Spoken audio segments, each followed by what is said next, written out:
ধরা খেল নরেন্দ্র মোদী ও তার পোষা কুকুরছানারা। ভারতীয় সংখ্যালঘু মুসলিমদেরকে নিয়ে ভয়ঙ্কর সব পরিকল্পনা সাজিয়েছে এই মোদী সরকার। এমনই এক লোমহর্ষকর বর্ণনা উঠে এসেছে গণমাধ্যমের এক প্রতিবেদনে। সেখানে বলা হয়েছে, সম্প্রতি জম্মু কাশ্মীরের এই হামলা ছিল পূর্ব পরিকল্পিত।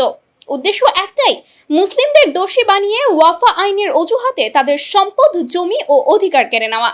কিন্তু প্রকৃত সত্য ছিল অন্যরকম। এই নাটক সাজিয়েছে মোদী সরকার নিজেই, যেন সংখ্যালঘু মুসলিমদের ওপর দমন পীড়ন চালানো সহজ হয়। আমি তো বলবো, ইসরায়েলের প্রধানমন্ত্রী যেমন গাজাকে মাটির সঙ্গে মিশিয়ে দিয়েছেন, এই ক্রস বর্ডার টেররিজম যারা করছে তাদেরকেও মাটির সঙ্গে মিশিয়ে দেওয়া উচিত। মোদীর আসল উদ্দেশ্য ভারত থেকে মুসলিমদেরকে উৎখাত করা, আর তারই উদ্দেশ্য জম্মু কাশ্মীরের ঘটনা পূর্ব পরিকল্পিত একটি নীল নকশার ছক এঁকে করেছে নরেন্দ্র মোদী, যাতে করে ভারতের বিতর্কিত ওয়াফা আইন বাস্তবায়ন করতে পারে এবং সম্প্রতি ভারতের মুসলিম সম্প্রদায়ের উপরে চাপ সৃষ্টি করতে পারে। সেই লক্ষ্য হাসিল করার উদ্দেশ্যে নরেন্দ্র মোদীর দল বিজেপি সরকার সম্প্রতি ঘটে যাওয়া ভারতের জম্মু কাশ্মীরের এই সন্ত্রাসী হামলার নাটক সাজিয়েছে নরেন্দ্র মোদী। এতে করে ভারতীয় সংখ্যালঘু মুসলমান বিরোধী ওয়াফার বিরুদ্ধে যে সমস্ত মুসলমান সম্প্রদায়েরা আন্দোলনে নেমেছে তাদেরকে দমন করা সম্ভব হয়। সাথে সাথে দেশের মধ্যে মুসলমানদের উপরে বিদ্বেষ ছড়ানো যায় এবং ভারত থেকে মুসলমান সংখ্যালঘুদেরকে পুরোপুরি শেষ করে ফেলা যায়। কিন্তু মুসলিমরা জানে, সত্য চাপা থাকে না। তাদের নীরবতা একসময় ধ্বনিতে রূপ নেয়। অন্যায়ের বিরুদ্ধে প্রতিবাদী হলো ইমানের পরিচয়। মোদীর সাজানো নাটক আজ ধরা পড়েছে। ভারতীয় মুসলমানেরা চুপ থাকবে না। সময় এসেছে বিশ্বকে দেখানোর যে মুসলিম মানেই সন্ত্রাস নয়, মুসলিম মানেই শান্তির পথযাত্রী।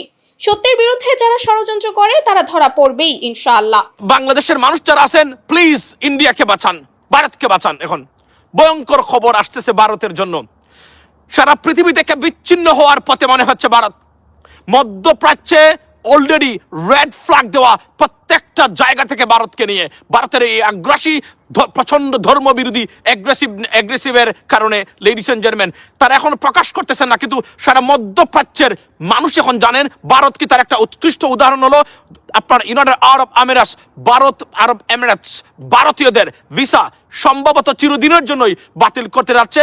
করতো তারা যদি তাদের প্রয়োজন না হতো, বিকজ তাদের টেকনিক্যাল সাপোর্টস অন্যান্য জায়গাতে এই সুযোগ সুবিধাটা লাগবে, কারণ এদের রিপ্লেসমেন্ট এই মুহূর্তে বাংলাদেশ করতে পারে নাই। বিকজ 16 বছরের একটা ব্রুটাল ব্যর্থ অথরিটারিয়ান রেজিম যারা বাংলাদেশটাকে ভারতের হাতে তুলে দিয়েছিল, তাদের কারণে আমাদের এই নতুন প্রজন্ম দাঁড়াতেই পারে নাই কোনো দিনের জন্য।